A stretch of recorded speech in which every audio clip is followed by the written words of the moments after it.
This cannot be real. Netflix cannot stop Netflixing. You want to know what I think is the funniest thing about this topic? Gentlemen? The funniest thing about this is the fact that this is apparently real, but people are so fatigued from forced DEI that they view an actual historical depiction of something that happened during, I think, World War II as being fake. Gentlemen, my wife and I have been talking about the problems we are having with the mail. This cannot be real. The Postal Battalion? It's not real. Nobody would make a show about this. This is our mission!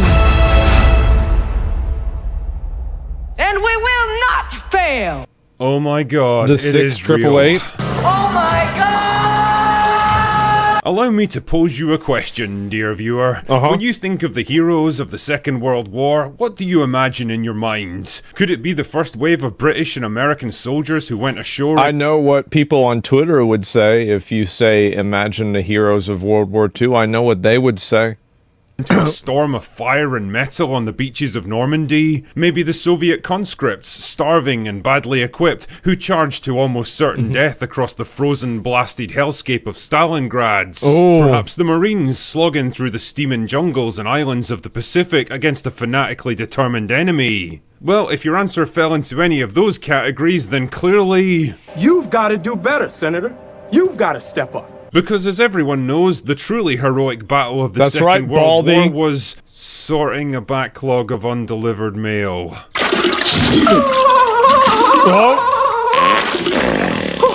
I can't, man. Like, what are we even doing here? That right there is the subject of Netflix's compelling new show, The 6888, based on the real-life exploits... Wait, is exploits really the word I'm looking for here? The real-life administrative task that was carried out by the American 6,888th Central Postal Directory Battalion during World War II. So it's real. And no, I'm not making this up. Yeah. And I know this totally isn't how unit designations work, but I really love the idea that there's almost 7,000 postal battalions in the US Army. We don't get much fighting done in this here. 7,000 postal battalions? And how much we spend on this shit every year? Damn, do they have email? I guess they didn't have email back then. Army, but goddamn, our letters arrive on time every time. They didn't have cell phones. The gist of the show, and I'm going to do my best to make this sound as dramatic as possible here, is that by 1944 there was a massive backlog of mail to and from the hundreds of thousands of men fighting on the front lines in Europe. Obviously, naturally, this was bad for morale because soldiers like to get news from their families back home, so the army assigned the 6888 battalion to tackle the problem. Yeah. And they did, by working quickly and efficiently to sort and deliver letters. Good for them. I mean, that's it, really. Really? So why exactly were Netflix keen to make a multi-million-dollar TV show about it? You mean the White Women's Army Corps? Or is there another? Well, I think you know why. Isn't it funny when studios are fully aware that their output's grown so ridiculous that it's literally become a meme, and instead of course correcting to prove their detractors wrong, they just say, fuck it. This is the problem. What is the movie? Denzel Washington. I believe a number of other, like, insanely famous, very prolific black actors in the same general type of topic. Which one was it? Glory? Was it Glory? Yes. Yep, Morgan Freeman. Yeah. See, we already had one of these that came out, and people loved this fucking movie. People thought this movie was great. 7.5, a 95, a 78. That's it. Going all in, boys. Like, I can totally get behind the idea of telling lesser-known stories or promoting the unsung heroes of World War II, especially ones from more diverse backgrounds that you don't tend to hear much. You're right, but it's not women. That's a fact. About, and there's a plethora of stuff to choose from if you care to look for it. Like Virginia Hall, a distinguished OSS field agent who worked in occupied Europe, created an entire spy network by herself, helped to arm French commandos, and was the only female civilian to receive the Distinguished Service Cross. Or the Tuskegee Airmen, an all-black fighter unit who flew bomber escort missions over Europe and were credited with destroying or damaging over 400 enemy aircraft. Or Ludmila Pavlichenko, a Russian sniper known as Lady Death by her enemies, who was the most successful female sniper of the war with over 300 confirmed kills. Well, I thought that was on 4chan.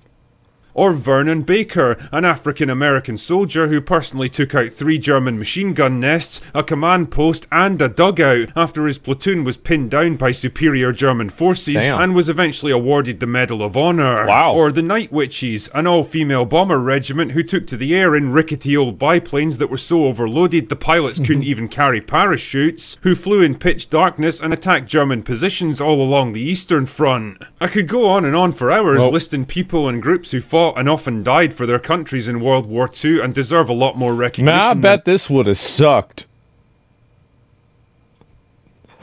Man, can you imagine that? That would suck so much dick. Oh my god. You think? Yeah, I do.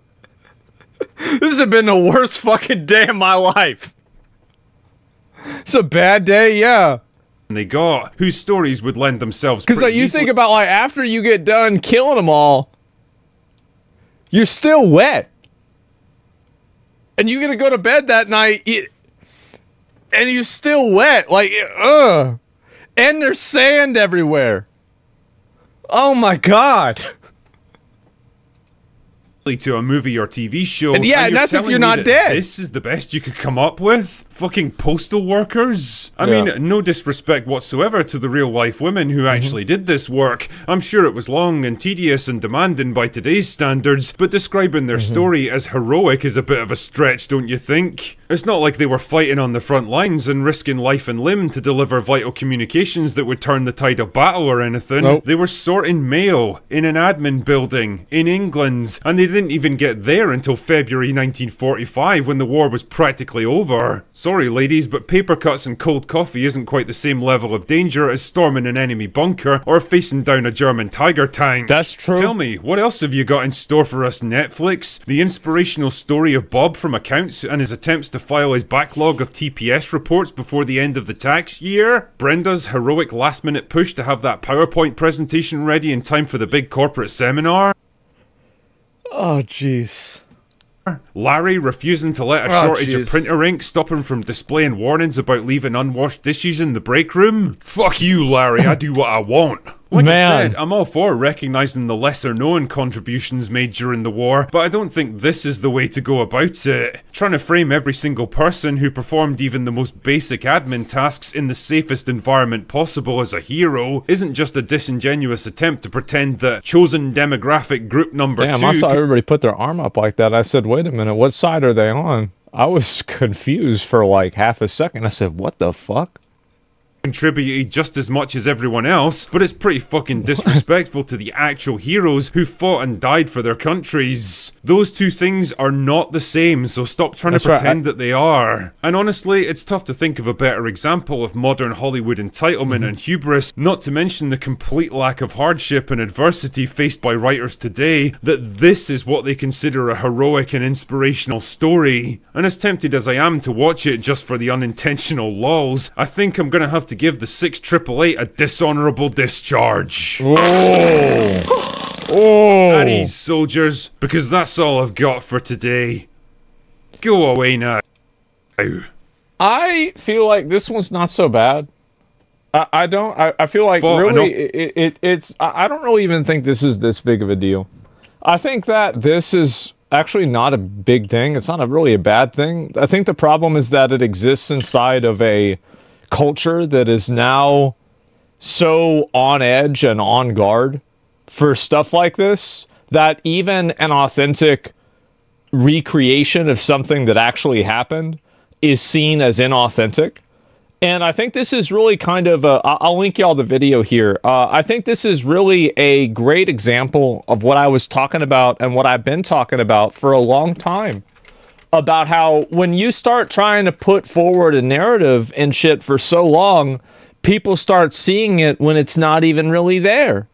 Because I saw people discourse about this, and half the people that were talking about it thought it was fake. And I feel like, you know, what are we really doing here? What are we accomplishing here? That's the way I see it, right? It's a side story no one's thought about. That's kind of cool. I don't think there's anything wrong with the movie, right? I don't. Like, and that's what I was saying, like, with Glory, right, or any of these other movies, like, the whole idea of, like, a minority regiment inside of a war, this is not the first time it's come out, and I feel like, again, it's cultural fatigue, because I think that if this movie had come out in the year 1996, I feel like we probably all would have watched it as kids. That's the reality. Probably all would have watched it. It would have been fine. But I think that there's a degree of just fatigue that's happened. And I think that this movie is an unfortunate receptor. And in school, yeah, we probably would have watched it. No, think about it, right? We probably would have had to watch a movie like this if this had come out in, like, let's say 1998. And, you know, or whenever you were in elementary school or middle school, you probably would have had to, it would have been the day that you'd watch this movie. For sure. Absolutely. And people would have been like, all right, that's not so bad. Most likely, right? Directly to VHS release, yeah. And so I think that, again, this is really the best indicator. And like, this is, I love this video because this is what I've been trying to say. I've been trying to say that we're coming close to this. I've been trying to say, guys, this is going to happen. And people didn't want to listen, and now we have real stories that people think are fake because of the fatigue. That's it. You called it for a while ago. People become less tolerant. I know. Yeah, that's it. Comparing it to an actual war movie is a joke. I don't really think that's that big of a deal. Like, I mean, it's just about it's just marketing, right? I mean, that's it. I'd have to see the movie for myself. So many heroic African folks out there decide to do Post Workers movie. I honestly, I don't think that's a problem. I really don't. Like, I just don't. Like, I mean, I don't. Like, sorry. But I think this is a great example, and it's what I've been talking about for a long time. That's it.